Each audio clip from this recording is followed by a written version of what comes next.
So what they've decided to do is they've decided to play on your pain. And that is why I am frustrated. Because hear me when I say this. I have seen people, whether it was an American citizen or not, that killed your child or harmed your child, I believe it's wrong. To me, it wouldn't have made it any less painful. And I could be wrong again because I don't have any kids. But if for some reason it had been a U.S. citizen that ended up harming or killing your child, the pain would still be there. It would still hurt. So the reality is that what we need to do is make sure we are protecting everybody in this country. Gentleman is recognized. Thank God she won't be back next Congress, but I'd like to ask for unanimous consent to enter into the record a few different things. First of all, ICE agent struck by Renee Good's vehicle suffered internal bleeding to torso, DHS said. Without objection. Next, DHS reaches more than 4,000 arrests of illegal aliens, including murderers, sex offenders, gang members, and terrorists in Minnesota since Operation Metro Surge began. Without objection. Another update, DHS deploys special operations after multiple violent attacks on federal law enforcement by domestic terrorists in Chicago. Without objection. But she doesn't have children, so she doesn't know. I mean, we're not wired to process the type of tragedy that we're living. We're not. There are no words. I will tell you, it does feel different when an illegal immigrant kills your children than it does an American, because it was preventable. It feels different. Not that I know that because I have had an American kill a child, but when something's preventable and your life is ruined from something that's preventable, it does hit a little different than what I would imagine it would feel like just a regular casualty. Loss in itself is so difficult. There's no words. Loss is loss. It is very tragic. What we're dealing with when it's preventable, when these people have done something and they weren't asked to leave.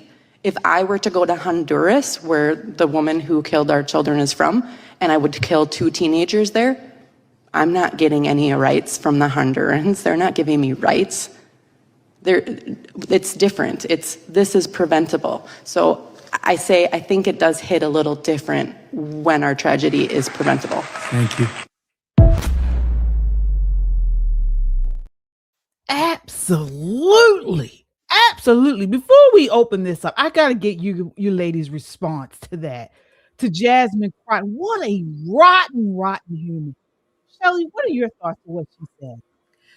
I would have told her, fuck you, okay? On the floor of that hearing, the utter unmitigated gall, and that's putting it mildly, for her, that bitch, to lecture parents of deceased, dead, murdered children by whomever's hand, don't get me wrong, but for her to lecture them on how they should be grieving, whether or not it's an American or an illegal, the unmitigated gall for that bitch. What nerve? How low can you go? I mean, this is utterly disgusting. Brandon Gill hit the nail on the head. Those mothers and other parents, I couldn't see who all was there, but those mothers certainly should have all stood up and said, fuck you, bitch.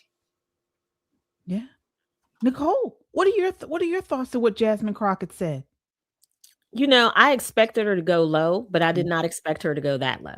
I expected her to make the argument that other Democrats were making, saying, you know, illegal migration is what it is. We're so sorry. No, she came out swinging for the fences, and does it really matter? Your child is still dead. Quite literally what she said. I would not have for one moment, like Shelly said, if one of those mothers would have stood up and cussed her out, she could have had all of my time. I would have ceded every bit of time I had to that mother cussing her out, and not one person would have had anything to say in her defense. Because she doesn't have children, she's less of a human being? Is that how that works? It makes me think that somewhere along the line, Jasmine missed the lesson in how to be human, or to be frank, she simply doesn't care. But let them have said the name Renee Good, she would have cried real tears, right? What was the other guy's name? Whatever his name was. Petty. Would have cried real tears. It makes no sense a sitting U.S. representative saying, well, your child is just dead. Whether he died at the hands of an American or died at the hands of illegal makes no difference. It's ridiculous for her to even utter those words. And Brandon's right. Shelley's right. Fuck her. And thank God she's not coming back. Absolutely. Absolutely. I this is by no means equivalent to, a parent losing their child, but to murder. But I used to work in auto investigations, and in the DMV area, we have a very big issue. We've always had it for quite some time with illegals hitting people's vehicles, getting into car crashes, and fleeing the scene because they are illegal.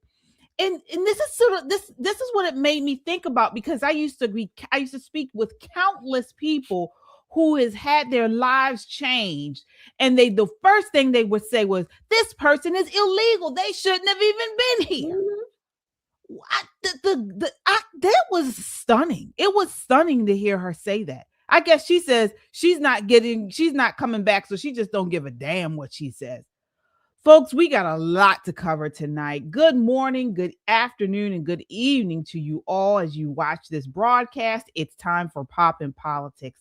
I'm KJ. Let me introduce you to my co-host. Of course, we have Nicole Bennett. Hey, y'all. And Shelly E. Hi, everybody. Before we light this fire, folks, as you come in, hit that like button. It helps to get this video out in front of a wider audience, and we appreciate the support. Also, smash that subscribe button and turn on your notifications. We are live here on YouTube. If you're on the go, you can catch us on Apple Podcasts or Spotify under the name Pop and Politics. We love our chat. We shout out every super chat. So drop your thoughts, show your love, and join the conversation that the mainstream media wishes didn't exist. This is not just a podcast. This is a movement of God-fearing, truth-seeking, America-loving people that value freedom. Stand with us and subscribe so we can amplify this rallying call for freedom. All right, ladies, let's set it off. Had to give our first reaction to that disgusting rant from Jasmine Crockett. Again, she was speaking to grieving angel families, mothers and families whose loved ones were murdered or harmed by illegals, released or shielded by sanctuary policies. All right. This is what they have been doing. So she was particularly speaking with witnesses of mothers. One was Jen Heiling. She lost 2 children to a Honduran illegal, and Patricia Fox. All right. As you saw, Democrats led by ranking member Jasmine Crockett, she was saying that it was performative and pivoted to federal jurisdiction excuses while downplaying the preventable nature of these tragedies. It was just disgusting. We already got some super chatters here, Shelly. Let's see what everybody's saying. Hi, everybody. Kung Fu CJ, thank you for your $2 super chat, for being our first super chat for tonight. And he says, hello, PAP family. Thank you so much, Kung Fu CJ. Also, another $2 super chat from Kung Fu, Shelly, because they butt out. I mean, can you imagine? That's like sticking the knife in what little piece of heart a parent probably feels like they have left, right? That's like sticking the knife in that last little bit and turning it. That woman, that person named Jasmine Crockett, if she had any ounce of decency, compassion, she would have thought twice about uttering those words. All she had to say was, you know what? My heart goes out for you. You know, I cannot imagine your pain. No, she had to turn it into a political point for her and her side to basically say, oh, now everybody needs to be protected. First, it was just Black Lives Matter, and then we got to give sanctuary to the illegals. But now, when it's the women sitting there in front of her telling her about their losses, their children, oh, now everybody should be protected. That bitch I can't wait for September, October to come as quickly as I really don't want it to come, because I want to enjoy the weather. But just to see her go and vacate the premises, or December 31st, whatever the day is, let it snow, let it snow, let it snow, so we can have Jasmine Crockett go, go, go. Absolutely, in her wig too. Nicole, I want to ask you something, because you've been doing this a long time. Has it always been this just nasty?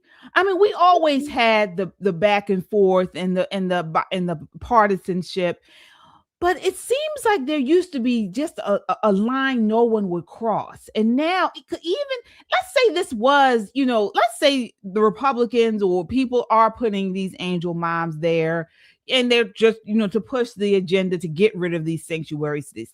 Let's say that. Mm-hmm. But for her to say this, has it always been like this? Or are we looking at a new low from our Congress people? It's not always been like this. There's always been a level of decorum. Mm-hmm. And when people did step over the line, that's when they had some time, one-on-one time with the Speaker of the House, who would say, when you're on the microphone, when you're on the floor and you're speaking, you're in committee and the cameras are on, you don't only represent yourself and your district, but you represent this 115th Congress or 119th Congress, whichever Congress you're in, you're representing us all. So it's okay to have some banter back and forth. And you see that in some of the meetings where someone will say something and then someone else will jump in. Whoever's running the meeting will bang the gavel and both corners will sit down or go back and just let the meeting go forward. But KJ, I think there's something cultural that's happened, because prior to COVID, and again, don't get me started on a jab, but prior to COVID, our nation was much more civilized than it is now. Not only just in Congress, but look at our culture. You look at the Black culture. People have lost their ever-loving damn ass minds. And it's not only us. This woman tries to run over a federal officer with a truck. Right. A whole truck in front of crowds of people. People have lost their sense of human. Their sense of self is so great that they don't see the world through anybody else's lens but their own. Mm-hmm. And when you get bigger than anything else in your life, you lose that connection. I know Jasmine's having a hard time. I know she's having a hard time finding a job. Law firms is not really doing what she wanted them to do. And they're calling her lashes and all this other stuff. And people are talking about her code switching. So I get it. But to look a mother who lost her two sons in one night at the hands of an illegal person and say, well, does it really make a difference? Because if they were killed by an American, they'd still be dead. My God. That was the point where that woman, God bless her for having the same decorum that I'm talking about prior to COVID, to have the decorum, because she would have been well within her rights. I don't think there'd be one American that would not have felt her justified in cussing her the hell out. At least yelling at her, raising her voice, maybe slapping her face, something. But Jasmine felt entitled to do that. Again, she's trying to make headlines. She's trying to keep herself in the public eye for the little bit of time that she has left in this Congress. Because this is what this is what you exactly. And when you talk about entitlement, that's a very good word, because these leftists in Congress, these leftist politicians, and some Republicans, but mostly the Democrats, they feel entitled to encroach on our rights, entitled to our hard-earned money. I mean, the list goes on. And it's just like, folks, when is enough enough? I want you all in the chat, let us know how would you have handled this if you were that angel mom? I mean, are we looking at this the incorrect way? Are we making too much of Jasmine Crockett's comments? Let us know what you think. But it doesn't stop with Jasmine Crockett. We have Zoran Mondani. All right. He just put out an ad where he's celebrating taxes. I mean, even the Democrats back in the day, this was something that they did not like to talk about. They would do it, but they would not broadcast it and celebrate it in the way we are seeing them do now. I don't care how much money you make, but he is doing it. All right. And let's be clear. When politicians like Zoran Mondami get excited about raising taxes, they are not talking about fairness, folks. They're talking about control, government control. Take a look. This is clip 2. For mayor, I said I was going to tax the rich. Well, today, we're taxing the rich. I'm thrilled to announce we've secured a pied-à-terre tax, the first in New York's history. This is an annual fee on luxury properties worth more than $5 million, whose owners do not live full-time in the city. You replied to Mamdani's video on X, calling this, quote, the best commercial I've ever seen for Miami Beach real estate. You sure?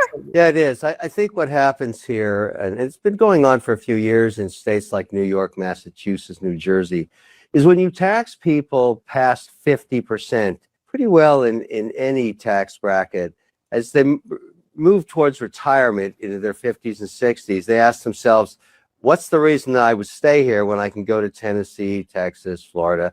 And that's what's been happening. There's lots of data that shows that. But this particular tax on the pied-à-terre, a place you stay when you're in New York instead of a hotel, is interesting. Let's ask ourselves, without the rhetoric and the politics, does this make sense? So you've got someone who spends $5 million or more, does not really use the place, but still pays maintenance, so supporting employees in the building, and property tax, but doesn't put any burden on the city services whatsoever. How stupid a tax is this? Because you would want more people doing this, investing their capital in New York, not using any of the services of the city whatsoever, paying property tax all day long, even though they don't live there, paying for maintenance in the building.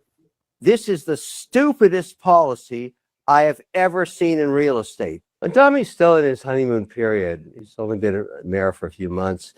It's amazing that his only policy moves that get lots of exposure, and it's smart because he's pretty savvy at social media, is to think of new ways to tax people. He doesn't talk about efficiencies, executional skills, trying to run the city any better. That's not what he's doing. He's saying, look, I'm going to get you a lot of free stuff. We know for certain that he's going to try his free food program in Harlem soon. What I think is going to happen to him and many others that have tried the strategy of money for nothing and chicks for free is the weight of the policy finally breaks down. You know, it doesn't work. You can't get stuff for free. And actually selecting one element of the population for being successful and taxing them more than other people under the concept of their fair share is not fair enough is basically un-American. That's not the American dream. Exactly. Shelley, what are your thoughts there on this tax? By and large, there is no tax that any politician, particularly progressives, the left, that they don't see and that don't make them salivate. No tax. Any tax will make them salivate. It's like orgasmic to them, okay? It's a substitute for a damn good wet one. That's what it is. So these people think that our money is their money. That's it. There's a concept, an economic concept called the Laffer curve, right? That at a certain point, you begin to get diminishing returns for that same initial point that you got the upgrade or the uptick in returns. So at a certain point, people are going to start saying, no, that's enough. I'm packing up the leave. Certainly the wealthy people with those luxury homes that they don't live in for however long, they're going to leave. They're going to sell it. They're going to close it down. And then there's going to be zero revenue from it because the property won't even be available or won't exist. So this is what the dumbness, not just the dumbness, it's an arrogance. It's an arrogance that politicians have. That's what, they have an arrogance that they have a right to make any law, any policy or whatever, and we're supposed to just humbly abide like Pavlov's dogs, okay? No, dogs salivate. Humans don't do that unless it's something that smells good, but that we certainly don't get orgasmic over taxes like this jackass does on camera. Yeah, Nicole, I want to ask you, because they're positioning this as if people who are not rich, so I mean like us, working people, shouldn't care. This is a good thing because if we stick it to the rich, then we will get more services and things as middle class people. Mhm. Do you think that's a viable narrative? Of course not. First of all, middle class people don't require those type of services. You're middle class. You're not hopping a free bus. You're getting in your car and driving yourself to work. You've worked hard to be middle class, and it's not easy staying middle class in anybody's economy. You know, the parameters for taxing have changed so significantly over just a few years, really and truly. It was maybe 10 years ago, mentioning the word taxes on the campaign trail was fighting words. Somebody would pull your damn hair out. But now we have not only Zam Dummett, we also have the mayor of Philadelphia, who was like, you don't tell me how to tax you. I'm going to tax you the way I need to tax you. I had to watch that clip maybe 15 times. To one, I had to get past the orange eyeglasses, but let's do that. But just to hear what she was trying to say. Yes, she wants to be the person to decide how the revenue is spent. But she's like, I'm allowed to tax. That's my job. My job is to tax. No, your job is not to tax. You're supposed to govern, not tax. And I see this for I want to call him Zoran the Moron now, because I don't want to continue to mess up his last name. With the thing that he's doing is he thinks he's keeping his campaign promises. That's all that up in the camera, tapping the screen, going, guess what? I am actually taxing the rich. Ha ha ha. Right. So you know what the rich is going to do? Move. Right. They're going to move. I'm telling you now, Boca Raton is full. Florida is so full. They don't want anybody else. They're actually thinking of having a fee for people to come in now. Listen, they make a mint, because when I tell you Boca is full, Boca is elbow to damn elbow in Boca Raton. Yeah. And Boca Raton was a place that you could go and relax. It was calm. It was chill. Now there's Mayflowers driving up and down the street, people moving in. And I'm not mad at them. North Carolina's picking up people. South Carolina's picking up people. Tennessee is picking up people. Texas busting at the seams with folks. But blue people can't keep running to red states. Exactly. Because that's the what problem. they do is they bring that mentality with them. Yes. Yeah. You know, and that's going to be hard. I want to add one thing, KJ, about this, about these taxes. I also think this is a backdoor, sinister way to disincent people from becoming rich. See, they still need people to be poor, right? Or certainly, let's say, lower middle class. So this is a way to actually kill the spirit of the American dream for many Americans who are working hard, want to become wealthy. And let me let you all know out there, it is nothing inherently wrong to be wealthy, okay? You should not want to be poor. If you are poor, I'm not mocking you, but you should be working to change your circumstances as best as you can. Do we want to be wealthy? Many of us, absolutely, no shame in the game. However, when we have these policies, again, that disincentivize people from doing so, you can, over time, and with enough people, you can change their mindset. As we know, politics, culture can change the mindset. You can change their mindset to say, well, what the hell? Why should I do it? What is it worth doing? Absolutely. Yeah. And as you mentioned, I don't care how much money you make. I don't care if you're making, 1,000 to $1 million. If you are working, you are working towards something. You built something, whether you're a business owner, whether you're, you're working for somebody, and you're losing half of your income. That's so hard. I mean, I myself, when I'm working, and you see how much taxes come out of your paycheck before you even get it. Real gut check. Before you even get your paycheck, half of it is gone. Yeah. And more is coming. More is coming. Let me tell you, it boggles my mind that they don't see beyond the initial benefit, because what happens is, if I own 4 or 5 boutiques in New York City and they're talking about taking half because I don't stay there all of the time, then I won't stay there at all. And oh, by the way, I'll take my businesses with me. Right. I'll take my business. So now you've got unemployed people. This is more poor people like they like, right? But there's less rich people to tax. So who do you think they're going to come after next?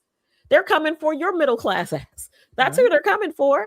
That is precisely who they're coming for. And they talk about the white tax, the white property tax for whites only. Are you serious? The DOJ jumped all over that, said, no, we're not going to have any white taxes. We're not going to have any black taxes. If we taxing folk, we taxing them without regard to color. And he was very unhappy about that. He was very unhappy that he couldn't have a white property tax, a white only property tax. Have you ever heard of such? Sometimes I feel like we're asleep and this is all a bad dream. Like we're going to wake up and go, oh my God, I was dreaming there was a socialist, communist dude that was elected. No, it's real. And they're electing more and more of them around the country every single cycle. And that's the scary part, that young Americans don't understand. They didn't learn enough about history, how this doesn't work. It's never worked anywhere. Never, ever. You show me one great communist nation, I'm going to wait, but I'm not going to hold my breath. And another scary part about this is, and I believe one of you mentioned this, is these parasitic Democrats, they are ruining blue cities. And then when they can't afford the tax, not even afford, when they say, okay, this is too much, they move to the red states. And then they do this vote. They want to change these areas. So they're like parasites. They feed off of these areas and they ruin them. They take all the resources, change the whole area, and then they go to another area to do that. They're doing it in Texas. They're probably going to try to do it in Florida. They did it in Virginia. And folks, this violates the founding American principles. America was built on liberty, private property, and individual responsibility, not this redistribution. The founders rebelled against it. Absolutely. So I don't know where we go from here. And we're going to talk about what's going on in Virginia a little later. But I mean, we're not going to have anywhere left. No, we're going to have to repopulate California. This was going to be it's going to be a vicious cycle. They leave California, the red states, red people are going to move to California and say, well, listen, there's all this space here now. All the weirdos are gone. Maybe we can do something with it. But people are always going to be attracted to well-run cities, well-run states. That's human nature, especially when they're taxing you at 50% for something that you don't even live in. Wow. You don't drive on the street. You don't require any policing. I mean, you don't require anything. It's just an empty, condo or empty penthouse that you've already paid for. So they're already making money on it. So what's the point? Is this the point where you say, I can spend your money better than you can? And when the government starts to say that, the people need to revolt. Absolutely. I hope people do. Folks, sound off. Are you in a red state or a blue state? And do you see more and more people moving into where you live? Do you think they're going to vote like the place they left? Let us know. Sound off in the chat. Also, your super chats help keep us online, folks. Let's get them up. But come on, folks, get those super chats in here. I see we got one here. We have one more. Kung Fu CJ back with a $5 super chat. KJ, you all need to cuss her butt out. Right, exactly. Kung Fu CJ again for $2. Man, dummy needs to be cussed out also. All right, Kung Fu, you just you want to cuss? He wants to cuss out everybody. You just want everybody cussed out. Everybody.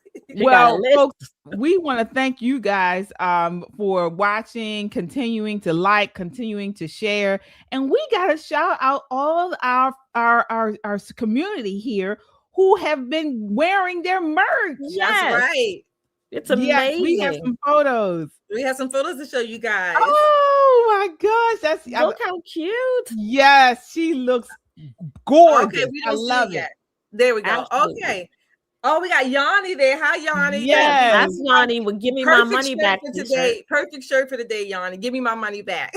Yes. Listen, and it's cute with your shorts too. And that's Josh. Josh Winston. Hi, Josh.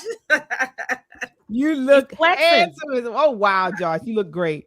He's flexing on them. Not black, not white, American. Don't let them divide us. Absolutely. Yeah, that's my favorite shirt. That's my favorite one. He looks great. Doesn't he? Yeah.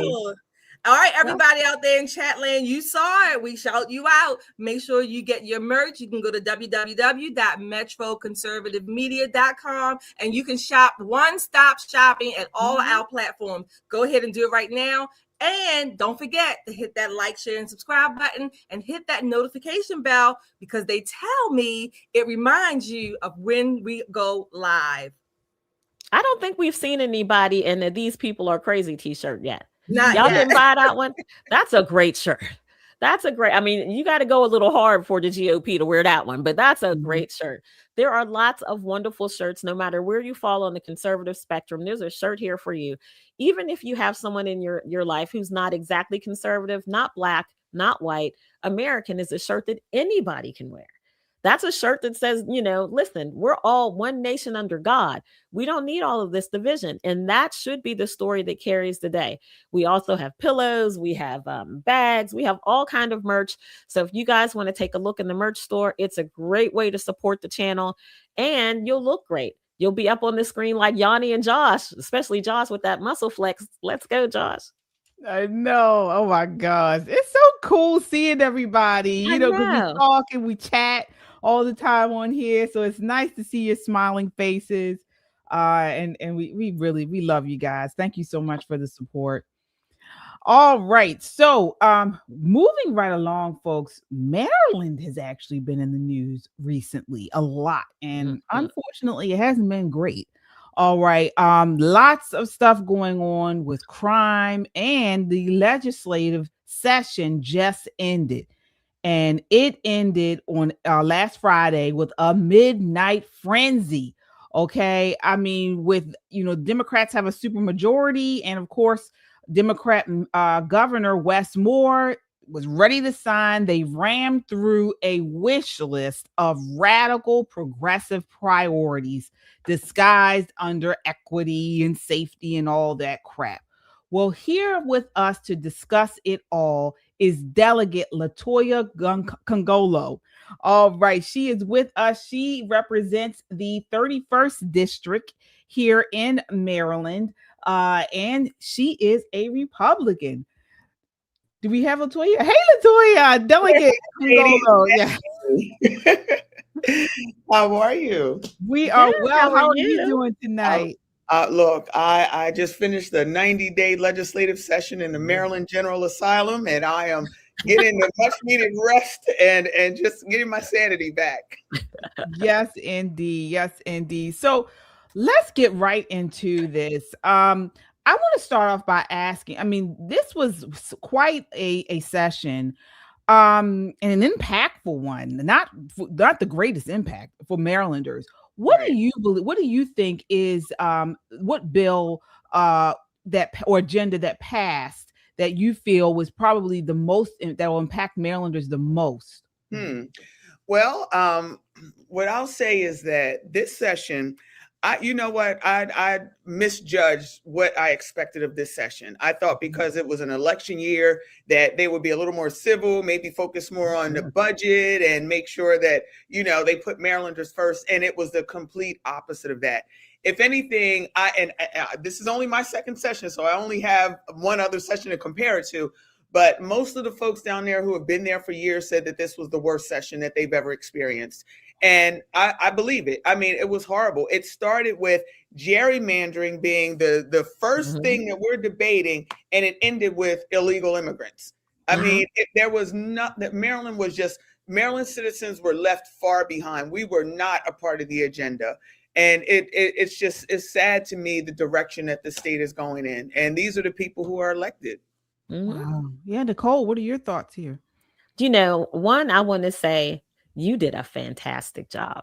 Girl, you represented very, very well. And it could not have been easy because where's the Trump shirt? These people are crazy. They are absolutely crazy. I'm thinking to, the fight over VEEP or over emissions testing here in Maryland. Not every county has emissions testing. Like St. Mary's County doesn't have emissions testing, but they have to drive through Charles County to get to DC, to get to Prince George's County.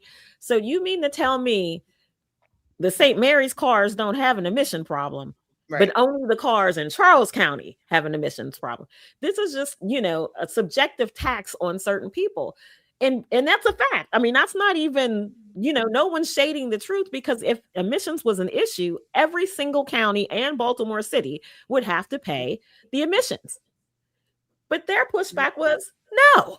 I mean, they didn't even give any rationale. It seems like because they have a supermajority, they didn't even listen to what the other side had to say. They didn't consider the constituents. So where do you go from there? You had some really strong arguments. There were other Republicans who had really strong arguments, and it had to be very frustrating to make a great argument.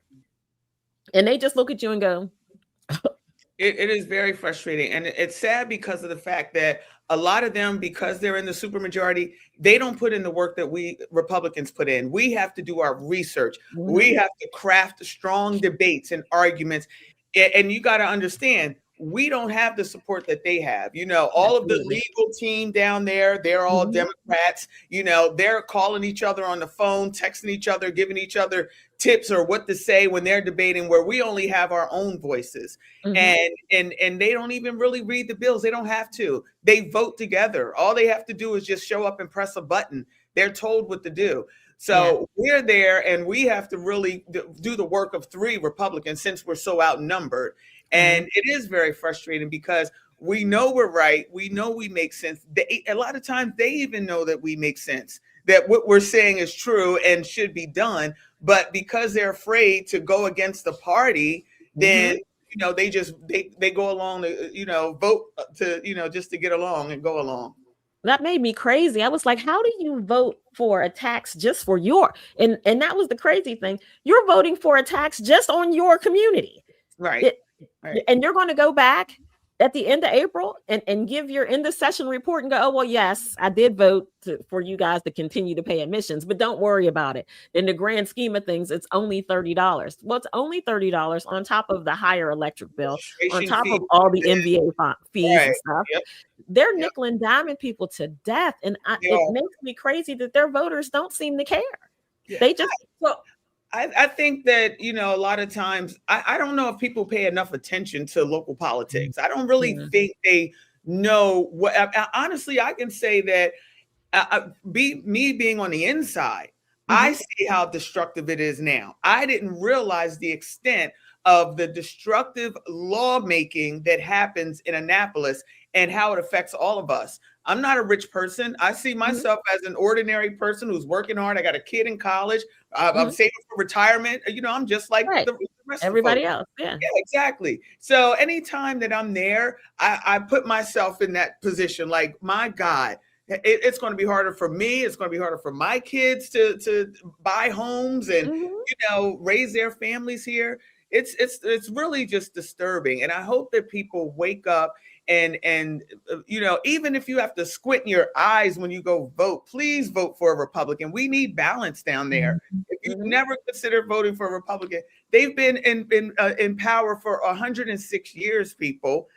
Give us Republicans 4 years. If I don't say anything more today, I'm pleading with the public. Just give us 4 years, because it's only going to get worse. So LaToya, thanks for coming on tonight. I want to ask you this. In light of the fact that, of course, Maryland has a 2-to-1 Democrat majority, and they've had it for 3-to-1. They've had it for decades, okay, or centuries, as you're saying. What or who? What is the real lobby? Who are the real lobbies and power players? Because obviously it's not the people of Maryland. Because like Nicole is saying, the taxes, all the crime bills, the juvenile crime bill, I forget what number bill it was. Soft on crime for teens, yeah. They're soft on crime for teens. You got the 2A bills with your bitch. I'm calling him a bitch. Show him this clip. That bitch man, wall striker, who keeps wanting to take away 2A rights. Tell him I said it. Show him this clip, please. Bitch, wall striker. Yes, Congressman or Senator Wall Striker. But you have all these people, they want to take away our rights. They want to overly and excessively tax us. Who are the real power players behind this? Because the Democrats, they don't seem to care that they are putting these burdens on their own citizens. So who are the players? Who's behind that curtain? Show us the whiz. Oh my goodness. There are a lot of people. And you're right. I mean, you know, the halls are flooded with lobbyists. These are the people that are funding the campaigns, you know, pushing the bills. And just know that every bill, there's an agenda. Somebody's going to get rich, or somebody's going to profit or benefit from it in some way. And you can always tell. I sit on the Judiciary Committee. I'm the Deputy Minority Whip now. As of this year, I was appointed. And I sit there and I hear all of the bills related to immigration, related to crime, you know, like you talked about gun laws. And, you know, the players are right there. They're in the room. You know, they're watching who's voting for or against their bills, and you know, so there are plenty of people behind the scenes that are reaping the rewards of certain bills getting passed. Yeah, I just don't understand it. And like you mentioned, they are not working for the citizens of Maryland with this Youth Automatic Charging Reform Act. You know, what we're calling the Soft on Crime for Teens Act, which raises the age for automatic adult charging limits, 16 to 17-year-olds on serious offenses. I mean, we have seen a spike in juvenile crime all over the state. We made national news here in Maryland with the closing down of the Apple store in Towson. You know, the Towson Town Center has been a staple for generations. It's been, you know, a destination mall in this area, with a high-end stores, and it's one of the largest malls, I think, in Maryland. And now we've just seen over the last several years, store after store close. We've seen teens take over the mall. They've ransacked Macy's. You see them running through the mall, and security officers are running after them. And now we just lost an Apple store. Take a look here. We have a clip here of this Apple store. Well, no, before I do that, I want to talk about Towson No, I'll do this. The Apple store closing in Towson Town. This is clip 4. The Apple store is the latest in the series of stores leaving the Towson Town Center, citing declining conditions. But the Towson Chamber of Commerce says it has reason to question that statement. Bull crap. That is bull crap. I have literally watched this. You know, parents in this area in Baltimore County have been complaining about the increase in these juvenile crime, increase in robberies, and all sorts of things. Not just that, but Towson University was just robbed. The residence hall. This is clip 3. Inside a Towson University dorm after police say a man got inside, tried to rob someone, and then shot himself. The incident happened Thursday night at the Glen Residence Halls, sending students into a lockdown. Police say the man is not a student, he's in custody, and there is no ongoing threat to campus. Students say overall they still feel safe, but want answers about how this man got inside. Police have not yet shared this information, the man's name, and if the person he tried to rob is a student here. Yeah, this is where we are, ladies. It's so unfortunate. And you think about, you know, these soft on juvenile crime bills that were passed. You know, those juveniles are being used by adults to commit crimes. Absolutely. And that's the scary part here, is that, you know, they're not being held accountable, and they're going to be used by the adults that are going to be, you know, pretty much just allowing using them because they know that they're going to get off easier. And you know, and it's so sad because I sit on the Judiciary Committee, and when these bills come up, I always say to them, kids need accountability. They need discipline, structure, guidance. That's how children thrive. When you give them too much of a rope, they're going to hang themselves. And that's what these laws do, is that they are not holding these children accountable, and they're allowing the kids to be even more destructive. So Nicole, specifically about that juvenile bill, I just want to, I don't know, can you name names? For instance, I know that juvenile bill was debated. A lot of attorneys generals around the state were against that because you're lowering the convictions or lowering the standards or whatever. What lobbying groups are behind that? Because I mean, I would contact them, write them, whatever the case may be. We can urge our Marylanders certainly, but like, for instance, give us an example of what lobbying group would support that bill and why. Oof. I could give you names. I'll say this. If you want to reach out to someone, you may want to reach out to Cornerstone. Okay. I'll give you the name. Reach out to Cornerstone and ask them why. Wow. Do you know they had those Also, girls in I Action. can't remember if it was Action is another group. What was that again? You blinked out. Moms Demand Action. Okay. And what is Cornerstone? What kind of group is that? Is that a juvenile attorneys? So they deal with a lot of a variety of issues, but you know, they were pretty much heavily involved Pushing. in this. Mhm. Wow. It's Yeah, crazy. it is I mean, very. it's Baltimore families already are dodging things like carjackings. My Lord, Mhm. we just saw in Canton, the Canton area, which used to be the safe area in Baltimore City. Now they had a juvenile bust open a window of a sub A shop, business. Yeah. and Mhm. it wasn't even open a week. Mhm. It was a new business just Yep. opened, and you saw on the security cameras some young kids broke into it, bust open, and this is on a main street, folks. So you Right. guys who do not know Baltimore City, it's on O'Donnell Street. It's on the Mm. corner of O'Donnell, Yeah. and that's a main thoroughfare. They don't care. They bust down the Yep. window and stole the liquor and Yep. everything Every else. weekend, Fells Point is having these crowds of young people terrorizing the businesses and the residents down there. White Marsh is experiencing some of this Mhm. behavior, particularly at the mall and on the avenue.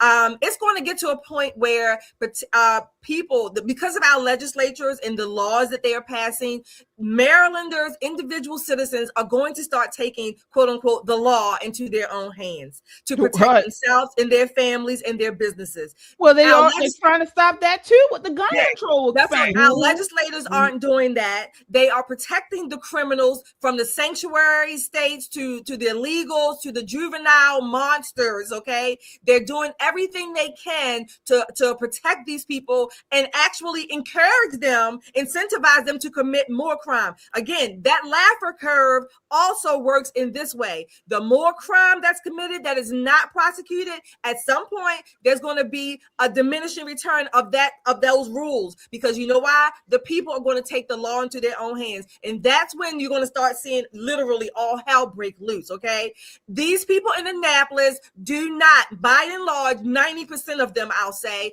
do not give a damn. They are controlled mostly by lobbyists. They don't care about their voters. They don't. They want to stay in power and get the money and the kickbacks and whatever else they get from the lobbyists so that they can transition from legislature and to go and work on whatever, Cornerstone's board, whatever the case may be.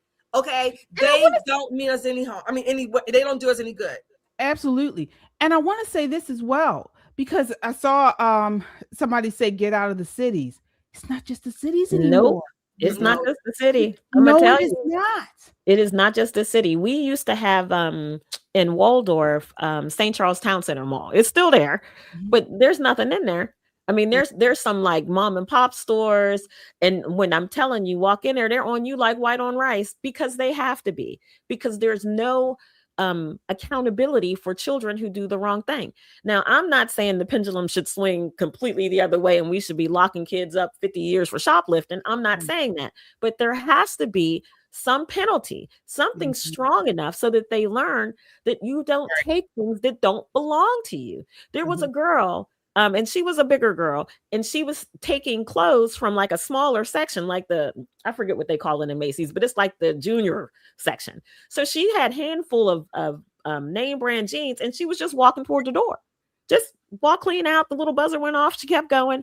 And people were saying, well, she can't even fit them clothes. What is she going to do? I said, that's not for her. She's going to go turn those jeans into an adult who's going to put them all over social media and sell them to other people. She's not stealing for her, but she's the one who's not going to get charged, even if they had stopped her. They'd slap her on her wrist and send her home to the very same parents that let her do this. So we have to do something. I want to ask you, because, one of the major complaints that I've heard since I was a young girl, and now I can see the fruits of it, is the light rail. So the light rail running out to Hunt Valley in Baltimore County, okay, bringing all types of riffraff out there. They've seen an increase in crime at the Hunt Valley Town Center. Same thing in Anne Arundel County. I remember when I was a little girl when they first built the light rail. And people who lived there was like, we don't want this light rail here. It's going to bring all these people out here. We're going to see crime. Sure enough, now you see in Linthicum, where the light rail station is, a bunch of drug addicts hang out there. You got trash all over the place. You're getting crime in the stores and things because these people come from the city via the light rail and causing all types of crime. What are your thoughts on this light rail and this public transportation? Because it's sort of, I mean, some people, I mean, they say, well, we need public transportation, but then you see these means of transportation bringing all these people to these areas, and they're bringing all types of crime. Yeah, no, you're right. And I actually voted against the bill to expand the transportation. And the reason being is that even though I represent District 31, I have to look at the state of Maryland as a whole. And you have rural parts of Maryland. You have some areas where they were absolutely opposed to it. So I had to take into consideration both sides of it. But yeah, I mean, you're right. It's a bed for crime, for illegal activity. And, you know, like you said, they go from one area to another and, you know, they bring that behavior to areas that were once upon a time safe and clean. That's the point. It's not the transportation per se. It's the niggers. It's the niggers going back and forth. The niggers. Yes, that's what it is. And let me always add my caveat, like my grandmother used to say, God rest her soul and rest in peace. Niggas don't just don't have dark skin. Niggas don't know how to act. That's what niggas are. Niggas don't know how to act. They are the ones who steal, kill, destroy. This is what she used to say. All niggas want to do is tear up somebody else's shit. That's what they want to do. That's what my grandmother used to say. So that's what she said. And my grandmother was as dark as I am, if not darker. So she was not talking just about the dark-skinned people. Anybody can be a nigger. That's what it is. It's not the transportation per se. When I was growing up, yeah, there was crime and things like that, but you didn't have all of this on the public transportation. Okay, you didn't have all this. We could go to Hunt Valley or White Marsh or Columbia or whatever the case may be. We could get on the light rail. We could literally walk from home to downtown Baltimore, walking, okay, shopping and things like that. Not anymore. You can't, because niggas want to tear up shit. Well, you wait till that purple line is finished. You ain't seen nothing yet, because they're going to be importing MS-13. They're going to be importing Trende Aragua that are very prominent in Tacoma Park and other parts of the barrio. It's coming to you, Baltimore. It's coming to you. So you think you ain't seen crime yet? It's going to be a whole crime wave. The beautiful thing about it is that eventually people will get tired of it. And I'm just waiting for people to get to that point. But it seems like every single session, people are getting closer and closer and closer and closer to a breaking point. But then session's over and everybody forgets all the drama. And then it starts over again, a little bit more, a little bit more, a little bit more. But I thank God every day that it's not a year-long session, because I don't think my nerves could take it. I really don't. I was like on pins and needles, especially with that Veep, because I mean, that's just black letter. If you're going to have a tax, you should tax everybody equally, not just some folks, right? I said, oh, this is defeated. I mean, they made all the right arguments. Everybody was on point. They were like, no. No, it's funny you say that, because I said, thank God that this is only a 90-day session, because it only gives them 3 months to do damage. Thank God that we only have 3 months where they can, pass laws. And the good thing is that you have the Republicans down there to debate. And every time we debate a bill, we kill about 5 bills. And a lot of time we just do that just to run the clock out. So if I may suggest that 3 month, 90 days actually does more damage. And I wish they only had maybe 1 month, but nevertheless, it's long-term damage because of the bills that they pass. It's long-term damage. And then once they're in place, it's harder to get a law off the books than it is to get it on. So these juvenile laws, other amendments, 2A, things like that, they have consequences for years and decades to come. Yeah, absolutely. You're right. Latoya, please share with our audience how they can support you, any events you have coming up. Please, folks, we got to support conservative legislatures. Okay, we got to do this. We have to get involved in our local politics and support our conservative legislators. Please share, Latoya. And thank you, KJ. And I just want to let the audience know that the Democrats here in Maryland, they have contested every seat. They want every Republican gone. They put up a Democrat to run for every Senate, every delegate seat in the state of Maryland. So I need you to understand how serious this is, because they don't want our voices at the table any longer. They want to be able to just pass the bills with no argument, to not be challenged on anything. So I'm telling you now, they are going to be moving money around. They're going to be funding all the races. They've already started planning it. And I need you all to support not just myself, but any Republican who is running. They need your support as well. As far as me, you can follow me on Facebook at Latoya Congolo, also on Instagram at Latoya_Congolo, and my website, which is Latoya, the number 4, Maryland spelled out.com. And also as far as an event on May 4th from 6 to 8, I'll be having a fundraiser, and it's going to be at Elephant in the Room in Millersville. So I would love to see you ladies, and anybody in the audience, please join us. We want to have a nice turnout, and we're really going to talk about the elephant in the room and really break down this legislative session. You know, Latoya is so nice. Let me say this. Y'all need to write some checks. Go to that website, take your card with you, take your debit card, because it's one thing to talk a good game, but this is the part where you don't even have to leave your house, but you can help her win. You know, it's one thing to have Republican voices in the room. It's another thing to have Republican voices in the room that actually stand up and speak truth to power. Look them right in the face and say, you're absolutely wrong, and you know you're wrong. Now, it may or may not, you know, move the needle with that particular group of Democrats, because, again, they vote in lockstep for fear of being ousted. Right. But we need to have more Latoyas. And the way that we get more Latoyas is by protecting the Latoya we have. So write a check. I don't know what her address is, but I'm sure it's on the website. Go to the website, make a donation. Every bit helps. Yard signs cost money. Text messaging costs money. Door knocking costs money. Elections aren't free. And when people say, someone asked last week, KJ, remember, said, well, what if that other person you're running against has a bunch of money? How do you go up against them? When we were talking about Salazar down in Florida, the way you do it is you have to have a great ground game. But ground game isn't free. Those people that come and knock doors with you at least need to give them some water so that they can survive the door knocking. But you also need literature that costs money. Campaigns are expensive. So you want to support Latoya, you can come to the event. That's great. But if you don't live in Maryland, I'm talking to our people who live abroad, go to her website and drop her a few dollars. And we will link it for producers. Please post the link for Delegate Latoya in the chat.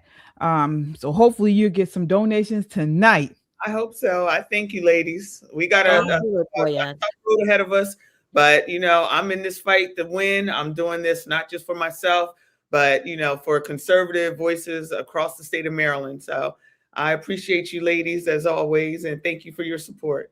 There you go. Got to get you back on, but thank you so much for coming in. Thank you for fighting for us. We appreciate it. All right, I appreciate you.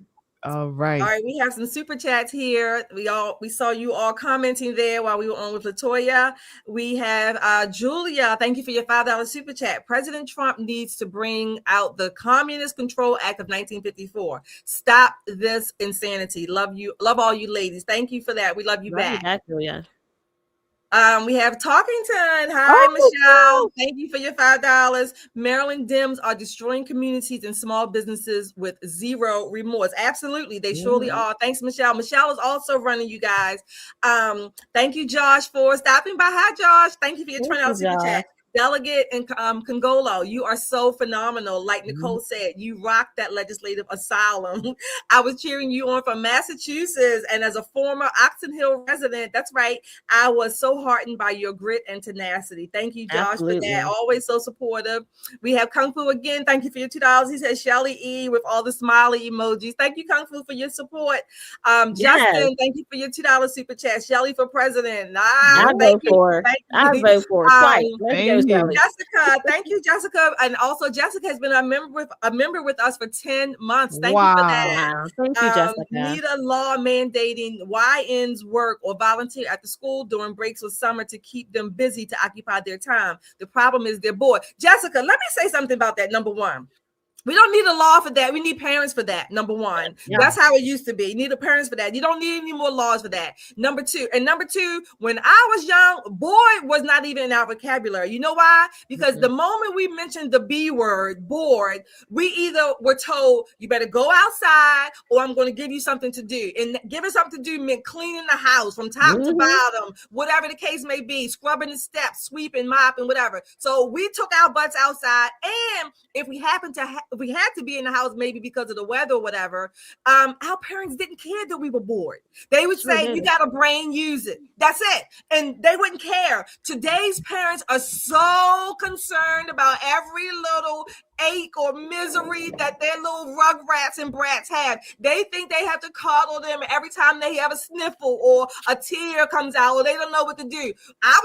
We were told, go sit on your hand, go count your fingers and your toes and make sure they're still there. Something like that. Adults didn't really care. They didn't really care. We had to come up with our own creative or ways to mind ourselves, so to speak. Absolutely. I remember cleaning baseboards. My baseboards in my house are spotless now because of it. It was a life skill. I one time told my dad I was bored. He was like, what? Oh, let me get you a sponge. Exactly. Let me introduce you to Murphy's oil soap. And it was horrible, but I learned two valuable lessons. One, Murphy oil soap is a great cleaner. And number two, to never, ever say I'm bored again. Never, ever. Oh, yeah. Oh, yeah. Folks, as you come in, hit that like button. It helps to get this video out in front of a wider audience, and we appreciate the support. That really helps us, folks, because we want to make sure as many people see what we're putting out here, as many people as possible. So please, as you come in, hit that like button and subscribe if you haven't done so already. What are you waiting for? It's not just us. You got a whole 2 other shows you can watch here on the Metro Conservative Media platform. We have Just the Guys talk show. That's an all-male perspective on news and pop culture. They air Saturdays at 6:30 p.m. That's at Just the Guys Podcast. You can catch them on their YouTube channel at Just the Guys Podcast. And then me and Michelle, you can catch us on at KJ Christian Conservative, where we provide a biblical perspective on news and pop culture. We'll find us every Thursday and Sunday at 9 p.m. on at KJ Christian Conservative. All right. So again, please, if y'all haven't done so already, go out and support those 2 channels. Go over there and subscribe. All right, so we still got a lot more to talk about. But speaking of juvenile crime, folks, this marks, I believe, the 37th anniversary of the wilding spree. Now, most of us only know this April 19th, 1989, I believe, which was yesterday, from the Central Park 5. But they don't talk about nearly enough. That night exposed the raw savagery of unchecked wilding. That's what they called it in New York City. And it was due, again, to soft on crime, leftist crime policies. All right. There were multiple attacks in the city. And much of it was done by juveniles. All right. Coordinated rampage of packs of juveniles, 20 to 32 of them, teenagers from East Harlem, who went into Central Park, robbed, looted, essayed. We know what that is, and all sorts of things. Take a look here. This is clip 5.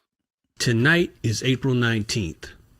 While many may remember and even celebrate the Central Park 5, they ignore the actual history of this same night in 1989. It wasn't just one incident with one victim. It was a wilding spree where a mob of dozens brutally beat and robbed at least 7 people. It's eerily similar to the lawlessness we're seeing recently with these teen takeovers in Chicago and DC and elsewhere. You have mobs swarming in the streets and destroying property while the system gives the bad actors slaps on the wrist. That's if they do anything at all. Now, they always point to Donald Trump's 1989 ad calling for the death penalty as if it were proof that he's a racist who wanted black and Hispanic blood. But that narrative falls apart when you look at Brooklyn. You see, what you might not know is that just 2 weeks and a day after the Central Park wilding spree, a black woman was raped in her building. Trump didn't take out an ad this time. He actually showed up. He went to her house and offered to pay her hospital bills personally. I don't know what crime and fighting crime has to do with racism. I'm very much in favor of the death penalty. Many people are in favor of the death penalty. White, black, Asian, it makes no difference. Trump had just visited a Brooklyn woman recovering from a horrible attack. She was raped by 3 men and then thrown into this 4-story shaft. Miraculously, she survived. 2 suspects are in custody. A 3rd is being sought. Trump has offered to pay the victim's medical bills, and he feels strongly about her attackers. I do want to hate her assailants. They mugged, raped, and threw a woman off a roof. I want to hate her assailants. Yes, I do. If that's okay. I mean, perhaps you don't want to hate them. Perhaps you want to love her assailants. I want to hate her assailants. Quintessential And Trump. I guess that's my privilege. Tonight, the rape victim is in critical condition, but she is able to respond to questions. Now, if he were the racist that they claim, why was he financing the recovery of a black victim while the national news ignored her? The truth is, he wasn't anti-black. He wasn't anti-Hispanic. He was anti-criminal. He wanted protection for the victims that some of these politicians today are happy to sacrifice for the sake of the race narrative. History is repeating itself in our streets today because we refuse to learn the lesson of 1989. Now you've seen this clip. This is the side of the story they won't show you on Netflix. So next time you think it's all about race, perhaps you might want to consider culture. I'm out. Wow. He's been the same.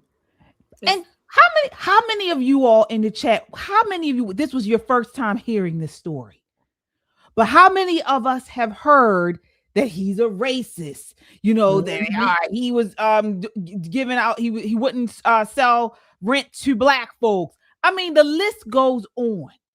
We don't hear this story. Folks, please share this broadcast. Share it. We're going to clip this out tonight, and we want this to get out. Absolutely. This is the 39th anniversary of this, and we're seeing it happen again. Oh, wilding, also known as nigger culture. That's what it is. Nigger culture. I mean, let's just call it what it is. That's what it is.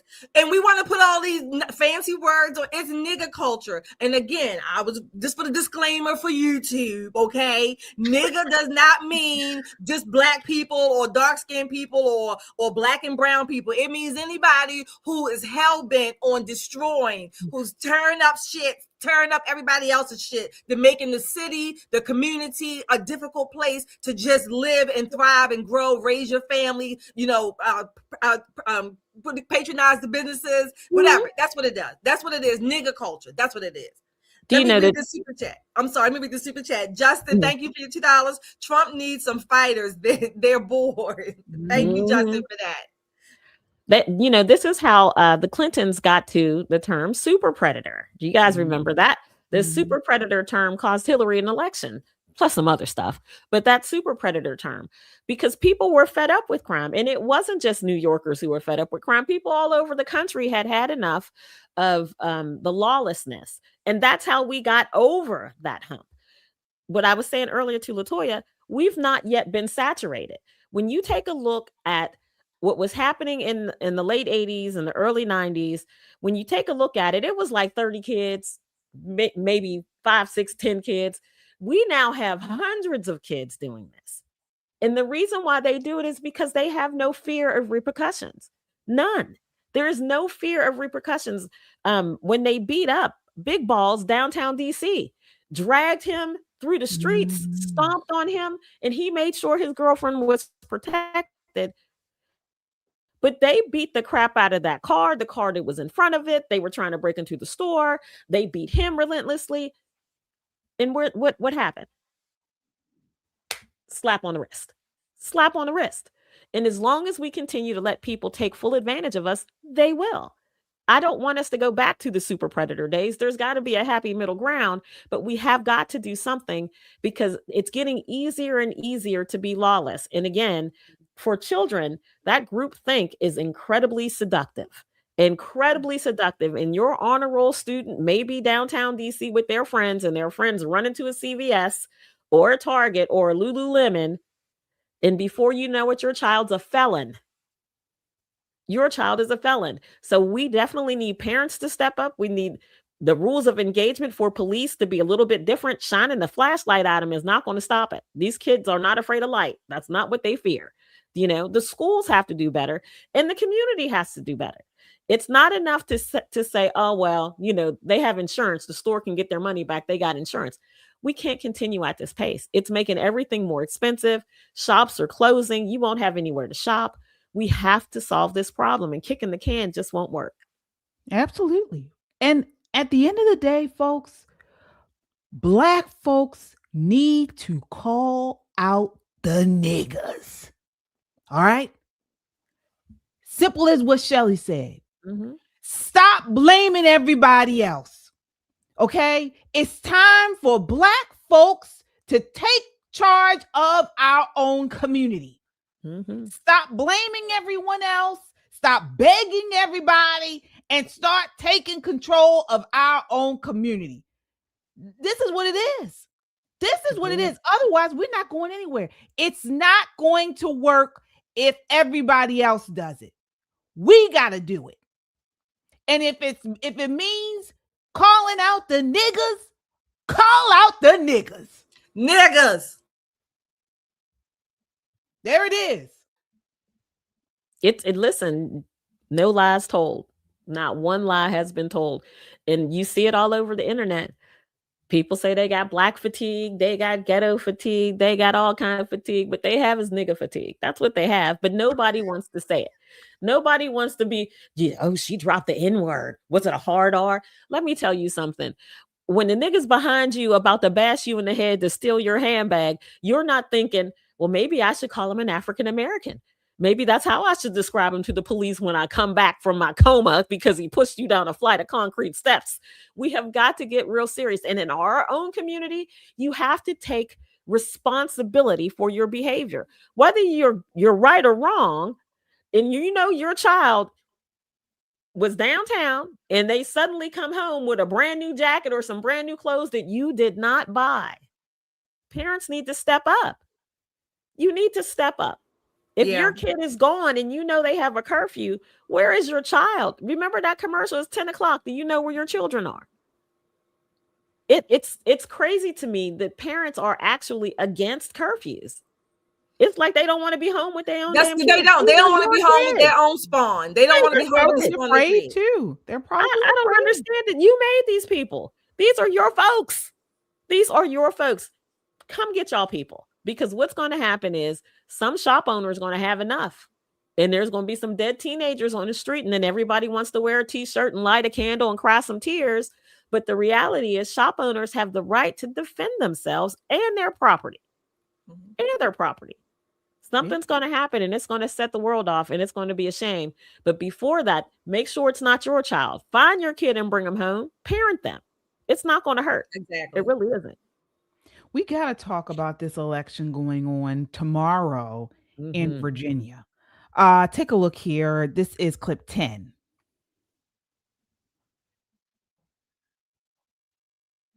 Virginia ought to vote no on this, if for no other reason than their radical governor flat lied to them. She told them during her campaign she had no interest in partisan gerrymandering. She wasn't going to push this.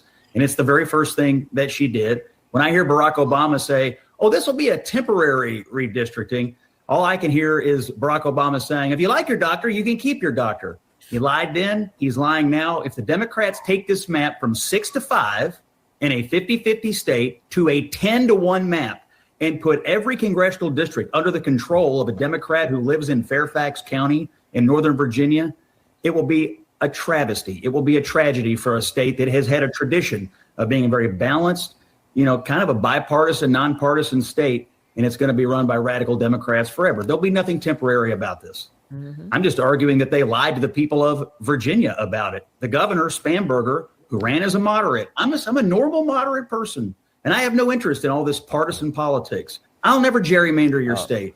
That's what she said. And now she lied. And now they're trying to go from a 6-5 map to a 10-1 map. There is not a single fair thing about it, and there won't be a temporary thing about it either.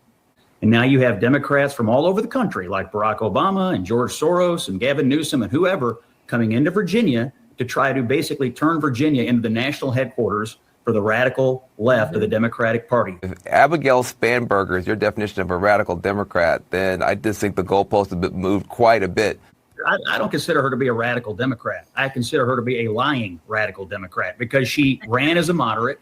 She promised she wouldn't do any of these things, Van, and you know it. And now her approval ratings, according to several independent surveys, have plummeted. She's the least popular governor of Virginia at this point in her term of any modern governor of Virginia. All right. So, folks, let's get into it. Nicole, what do you think about this redistricting? Listen, there's so many reasons to hate this redistricting, but one that generally doesn't get spoken about enough. Virginia has 2 congressional districts that are majority minority. These are Black districts. It took them a good 10 years to get, because it takes some work. Black people like to live where they want to live, but they've got these 2 districts, and these districts are important in Virginia because they elect Black people, and that's important to Virginia Democrats and some Virginia Republicans. Well, with this redistricting, those 2 districts will now become one. So I want to see what Black Democrats are going to do. Are they going to cede power to Abigail Scamberger, as I like to call her? Is that what they're going to do? The redistricting is going to take rural Virginia, places in Virginia that are horse country, you think Ashburn, that kind of thing, and it's going to blend it with northern Virginia. Now, these 2 cultures have nothing in common except for they all are in the state of Virginia. So you're going to end up with a representative for your rural area that's an NGO president who doesn't know anything about what your community needs. And oh, by the way, because their community has more population and more votes, they're not going to pay attention to what your community needs. It flies in the face of how districts are supposed to be formed. There's supposed to be some kindredship, some community in the people who are in the district. But dare I say, the woman who runs Panties for Girls in Tibet has nothing to do with the woman who breeds horses in Ashburn. 2 different communities. So this is not only bad for Republicans, this is bad for the people of Virginia, especially the rural people. So we've been pushing them to get out and vote. There has been a significant and profound push. We've used her words against her. We've used Barack Obama's words against him, billboards, text messages, everything you can think of. And we'll see what happens. Has Virginia already had enough of their crazy governor? Because she's definitely crazy. We will see. I want to get your thoughts on this, Shelley. Before I do, take a look at this next clip. This is clip 8. Ending some of the partisan gerrymandering so that all voters have the power to choose their politicians, not the other way around. In April, Virginians can respond by making sure your voting power is not diminished. This amendment gives you the power to level the playing field in the midterms this fall. This is the responsible thing to do. Historically, the president's party doesn't usually do well in the midterm races. So why do Democrats need to do this? I mean, it sounds like it's acknowledging that the Democratic Party can't win on its own, that it has to go through these measures. The Democrats can certainly win if it's a fair fight. And the question I have... It wasn't going to be a fair fight in Virginia? No, it wasn't going to be a fair fight nationally if you try to steal seats in Texas, in North Carolina, and in Missouri. And so the question I have for people who are critical of that which we're doing is, what were we supposed to do? Nothing? Just allow them to try to stack the deck, to try to steal seats? And all we're trying to do is meet them and try to make the system as fair as it possibly can be. All right. So you saw that was Obama a couple years ago saying, oh, gerrymandering is a horrible thing. Redistricting is wrong if you're doing it for seats. And now, of course, he's been used in ads pushing for them to vote for the redistricting tomorrow in Virginia. And then you saw former Attorney General Eric Holder saying, well, look, they did it in Texas, so we're doing it in Virginia. So, Shelley, are we being hypocrites, or is there something different going on here? First, this is why I think Shakespeare said, "Kill all the lawyers." Okay, all these people are attorneys, and you see how they twist and they manipulate the language. Whatever, this is supposed to be fair, but basically, the people of Virginia, Maryland, California, wherever, Texas, even maybe, their rights. The people's rights for a democratic republic and to vote, have a democratic election, they're really being overturned and usurped by all these lawyers who write the laws. Then they put up the language and the codes and all, and nobody can understand them but them. This is to ensure their power. That's all it is. The people of Virginia, you're being told who you can vote for. You're being told that your district is going to change, and then you only get to vote within this particular boundary that we have decided that you can do it at will and at whim. That's all this is. These people only want power. What is representative? Please, just as a basic math, what is balance about 10-1? Tell me, what, just basic math. Regardless, take the D's and the R's off. If somebody said, I'm going to give you 10 and or I give you 1 and I'll take 10, and that's balance, what is balance about that? What is it? This is flies in your face. These people, the lawyers, the politicians, they really don't believe or think that you, as a public, as the people, they don't think you have common sense. Oh, they don't trust you. They don't trust you to do what they want you to do. Well, they just need you to be quiet and do what you're told to do, right? And here are two prominent Black Democrat men. Too prominent. I'm talking upper echelon. It don't get much higher than these two Black men. And wait, what would you say about losing a Black minority community? Right. I'm sorry. What did you say about losing Black representation? Can I get a what? Yeah, you didn't say anything about it because they want you just to shut up and do what we tell you to do. And again, if America has not gotten sick of being pushed around by the people we elect to represent us, this ought to be the straw. I mean, this is absolutely rich. I get it politically. They said, well, if you're going to gerrymander Texas, then we're going to gerrymander California. Well, we can't do California. We'll find another state. I get the political game, but ultimately it diminishes the power of the people. It changes the way that you vote. Again, if my representative lives in Northern Virginia and I live in horse country, we don't have nothing in common. And you're never coming to my area because you don't need to, because all the votes are in Northern Virginia.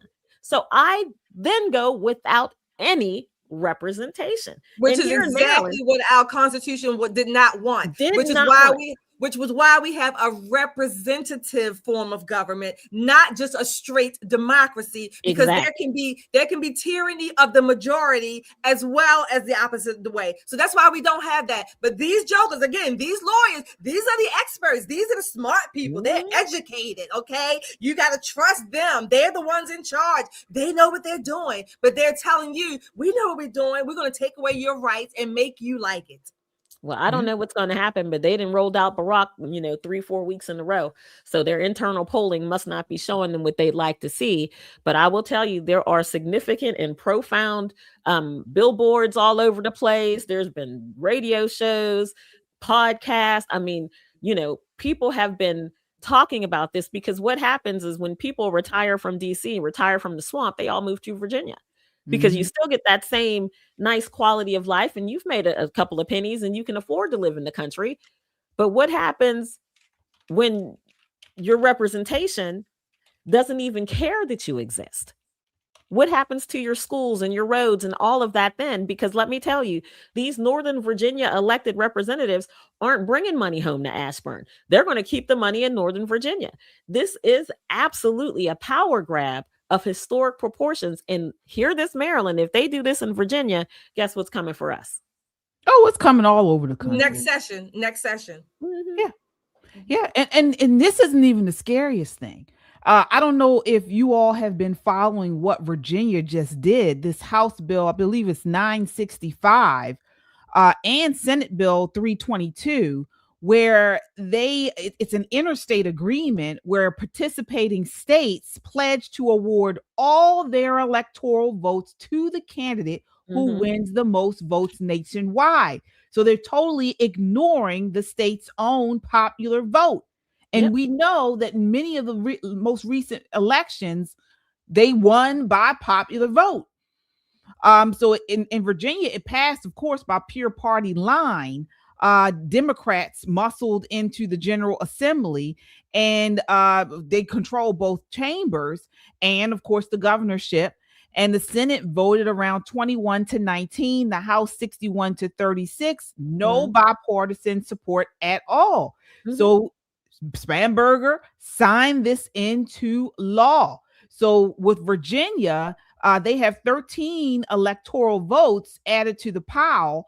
And now the compact covers 18 states plus DC equals 222 electoral votes. So they still need 270 to kick in and effectively bypass the Constitution. But this is dangerous.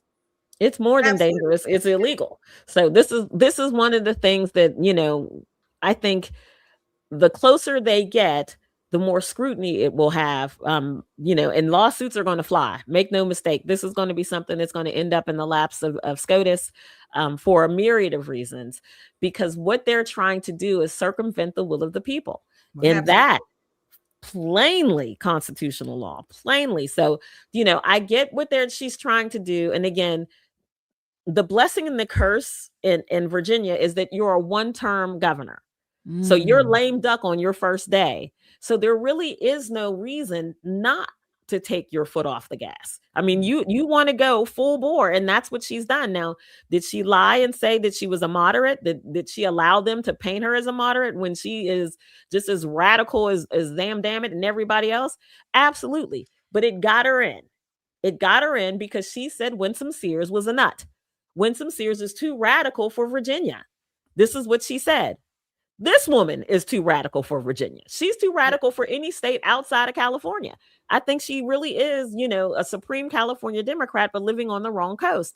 The good news is she's only got one term, but she's making the most of it. She's changing this state, the face of this state, the history of this state.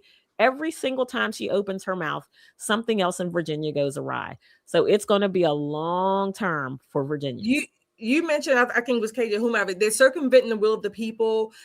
They're basically saying we're going to do what we want. This is why people become cynical and say it doesn't matter how I vote, because they're going to take it and do whatever they want to do. If they're going to change it, whatever the case may be. That's one thing. Number two, even though this will most likely go to the Supreme Court, the one thing that will, I guess, kind of adds a prohibition is that the time that it takes from when it's enacted until it gets to the Supreme Court, because during that time it is technically the law of whatever state it is. So they can do all of that up until the time that the Supreme Court will kick it back. Well, the damage has been done. You had those people in place, or whatever the case may be. So this is why it's not good for even bad bills to be passed. And this is way beyond bad, okay? But even bad bills to be passed in the first place. But this is what the lawyers know. The lawyers know this. They know that it takes time to go through the system and go up the chain of command, and let's follow the law along the way. We got to play right by the book, but that is the book. So they're going to follow that law as bad as it is until it's kicked back. In the meantime, the people's votes have really just been undercut from them. That's it. Stolen. It's the people's votes have been stolen. And that takes us to Kash Patel. So folks, breaking news. Kash Patel is saying the FBI has uncovered the evidence to prove that the 2020 election was stolen. This is clip 11. Take a look. The media came at me then too. That just shows you that when you're over the target, you keep pummeling the target because the media is going to try and pummel you. We are not going to take this and have not taken this laying down. We did already indict former Director Comey, and that's going through the judicial process. But we also at this FBI, even though we uncovered what we uncovered back in the House Intel days, I had to come in here and find rooms that they hid from the world. I had to come in here and find access on our computer systems in restricted and prohibited case files that they purposely put in places for no one to see and find. We have found all this information. We are working with our Department of Justice partners, and I am never going to let this go, because they not only have personally attacked the presidency of the United States and President Trump, but they tried to thwart our elections and rig the entire system. And that is not something that is going to stop That is not something I'm going to allow on my watch. Right. But you just have to remember, they built this disease temple over 20 and 30 years. We've got all the evidence. I can announce on your show that we've got all the information we need. We're working with our prosecutors at the Department of Justice and their Attorney General Todd Blanche, and we are going to be making arrests, and it's coming, and I promise you, it's coming soon. Well, Cash, hold on, because when you started this interview, you said, Maria, you and I have been working together for a long time, and this is exactly what you were referring to. You were on my show repeatedly talking about the Russia collusion story, and our audience wants to know why there's never any accountability. But specifically, the question that I asked you was about election integrity and whether or not you have any information to verify what President Trump says all the time, which is the election was rigged. I lived through it in the media. Do we believe him? Do you think we are going to see some arrests, Nicole? I do. And let me tell you why. Because all of a sudden, the liberal media has come for Cash like nobody's business. Now he's a drunk. Now he's a womanizer. Now he's all of these things. And, thank God that he's got good protection, because Cash might, wake up Epstein. Let me tell you, they don't play. They do not play. I knew they were onto something when they went down to Georgia and they secured those ballots and brought them back. And that entire state board of elections laid a collective egg and said, what are we going to do? They now have the ballots. Well, what difference does it make if they have your ballots? The election's over. They're just trying to verify the numbers. Oh, no. They tried to call the police. They tried to call the state police. They were calling around. Oh, my God, they got the ballots. And it told me then that this is evidence of something that they're trying to prove against somebody. I can't wait. It's going to be a hot summer. It's going to be a hot summer. And I hope all those ones who did wrong burn in hell. It's going to be hot. You're going to get us some popcorn and sit back. I'm sorry. I'm going to rain on y'all parade. I hate to take the happy glee that you're feeling. I don't think we're going to see a damn thing. Nobody prosecuted. We might get some names. Don't get me wrong. We might get some names, or some people might stand out that have done it, but I don't think we're going to see anybody prosecuted. You know why? He said, I forget the words he used, but he basically said that disease something, that's called the bowels of the swamp. The swamp likes to keep its muck and ire, and it's hard to get out of the swamp. The deeper you get in, it's hard to get out.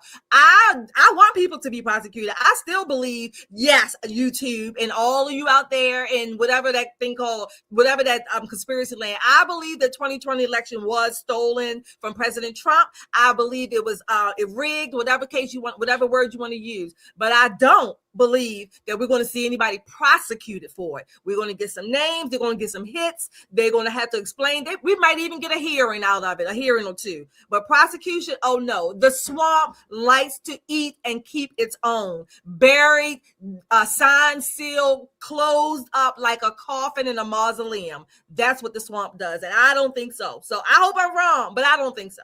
Well, folks, if you like me tonight, you're crossing your eyes, you're crossing your fingers, you're crossing your toes. I mean, everything's got to cross tonight. I mean, we got to see. I hope we do. We got to see somebody arrested. We got to see somebody. I want to see several people arrested, not just one person. My number one, I would be happy if they just arrested Fauci. If Fauci was put in jail, that would be fine by me. I would actually be, I would be okay with that. If it was only one and it was Fauci, I'd say, you're all right. I'm okay. I'll take it. No, listen, I want to see several. I want to see. I do too. I want to see several because, although, God has a way of giving you beauty for your ashes, because we got a wholly different President Trump than Trump 2.0. Mm-hmm. I think that time away, all the things that they did to his family, all the things they did to his staff, I think it made him tougher, and the attempts on his life, it made him a different person. And so he's leading in a different kind of way. However, we had to suffer through 4 years of Joe Biden as a nation, and we did suffer, and we're still suffering because these millions of illegals Housing is harder to get. You have these DACA kids that's sucking up all the college tuition money and all. I mean, like, there's so many You ramifications haven't that even we're trying to begun. do. Yeah, I'm physically suffered. I've been constipated and bound up for so long. That's how much it racked me. If I haven't sat down and on the what do they call it? The commode. Yeah, the throne right since. Okay. I want to see some people locked up. We got to see it. Folks, sound off in the chat. Let us know if you think some people are going to be locked up. And will it be by midterms? Will it be Christmas in when's the midterm? November? Yeah, November. Well, yeah, the primaries start this summer, and then the November midterms. Yeah. Well, we will see. I hope it's right after we win birthright citizenship. I hope so too. Because then the president could be like, "Are y'all tired of winning yet?" And my answer is going to be no. I'm not tired yet. Not looking good. Speaking of the Supreme Court, they just passed down some not so good rulings. Yeah. Mm-hmm. They just said President Trump is now having to launch $166 billion tariff refund program. Mm-hmm. The Supreme Court ruled that he has to pay back. Businesses who paid tariffs can now reclaim funds. So it's quoted to say the Trump administration is scheduled to implement a refund system for businesses that paid tariffs, which the U.S. Supreme Court ruled were illegal. So it's coming. Yeah, we'll see. But I wanted to end on a high note. Well, it's all's not lost. Right. He always have a little something up his sleeve. You should be. Let's see what the super chatters say. Scrapping Beauty, hi. Thank you for your follow on super chat. KJ, I'm with you. Arrest Fauci and Levine. Levine or which one is that? Oh, that's the he, she. Oh, that's right. Yeah. Especially they destroyed lives. That's right. Justin is back. Thank you for your $2, Justin. Trump needs some fighters. They're bored. Thank you for that, Justin. Kung Fu CJ, $2 super chat. KJ, people are going to disappear. No, none will be arrested. Oh, okay. Did I tell you they're going to get Epstein? Folks is not playing. When you get that close to the sun, things start to disappear. Things start to, and I want to say this. Not that I encourage illegal behavior, but Georgia was dumb as hell for keeping all those ballots. There should have been a flood. There should have been a fire. There should have been something that destroyed that evidence. But I think that they thought as long as they kept it under lock and key, it would never be out of their possession. Well, it's out of their possession now. And when I tell you they pitched a fit, they pitched a fit. When the feds drove off with those ballot boxes, they pitched a fit. So all the roaches started scurrying. We're going to see what happens. I'd like to see at least 4 or 5 arrests. Yeah, it's on us. We have to hold their feet to the fire. We can't let this go. So this is why when people still say, why are you still talking about it? We are still talking about it because justice has not been served. Absolutely. Josh, thank you for coming back, Josh, for your $20. We need some big court wins and some serious arrests to get voters fired up for November. Yes, we do. I want Fauci. I want Birx. I want all of those bastards, okay? I want them all. I want the election stealers, all of them, the election riggers. You can put Biden in jail with a diaper on. I don't care. We want them all. We want them prosecuted. I mean, again, I want to have the evidence because I think the evidence is there. Poor Sidney Powell lost her whole career. KJ used to get on me. You still support her? I said, KJ, I'm support. Sidney Powell was so, talented, brilliant. She had the experience with the appellate level attorney. They ruined her career for no reason but to cover up all that stuff in the swamp. They ruined that woman's career. Well, and somebody should be held accountable. Yeah. And to say, to react to Josh, to respond to Josh, folks, if you're not fired up by what's her name? Ilhan Omar, worth over $30 million. If you're not fired up, Roy Khan, $600 million. These people are public servants and they are getting filthy rich off of our backs. I mean, all the Somalis who $11 million Somali, now he's back at where who knows where. He fled the country and didn't get justice. I mean, the list goes on as we work every day hard, every day, and nowhere near making the money they're making. Exactly. So we should be fired up, and we should be at that voting booth as soon as they open. There should be lines around the centers and the voting places. We should be there voting, ready to vote these people out and to vote Republicans in. Absolutely. So if you're not fired Republican up, we've seen you're dead. You're dead. We'll be cooked. That's what it is. We'll be cooked. Yeah. All right, folks. We will be back on Wednesday night at 8 p.m. 8 p.m. Please remember to share this broadcast. Share this in a DM. Send it in a text message on your social media. Send it in an email and subscribe. We want to grow this community. We have a goal to hit 250,000 subscribers. We are on our way. We need your help. All right, so make sure you subscribe and hit the like button because that helps to get this video out in front of a wider audience. That's right. Don't forget our website, metroconservativemedia.com, our Discord channel. We have merch there. You can drop some pictures. Don't forget, if you buy the merch, send us a picture and we will shout you out. Absolutely. And listen, don't forget to support LaToya. And I say this because when we say we're outnumbered here in Maryland, it's not just outnumbered in votes. We are absolutely hammered in donations. You know, Steny Hoyer's not running again. So that war chest that he has is being sprinkled about liberally across other Democrats. So this is what they do. They contest every seat. They don't care that LaToya is easy to work with and that she has good decorum and she's open to listen to your point of view. They don't care. They'd rather have a hard-head Democrat sitting in that seat. So she needs your help. Other Republicans need your help, not necessarily just here in Maryland, but around the country. If you have it to do, if you have it on your heart to say, let's give up your Dunkin' for a week and support Delegate Congolo, it would be a good thing. You know, again, campaigns are not free. They are wickedly expensive, and funding it is a big deal. So if she can get your help, that would be tremendous. Absolutely. Somebody said, which was a very good point, Princess Goose said 250,000 subscribers to celebrate 250. That would be our A250 celebration. Yeah. That's right. I didn't even think about that. That's a very good point. It's a good little campaign to have. That's right. Yes. Thank you, Princess. All right, folks. That does it for us tonight. Again, we will see you on Wednesday at 8 p.m. Until next time, count your blessings and live a life of purpose. Good night. Good night.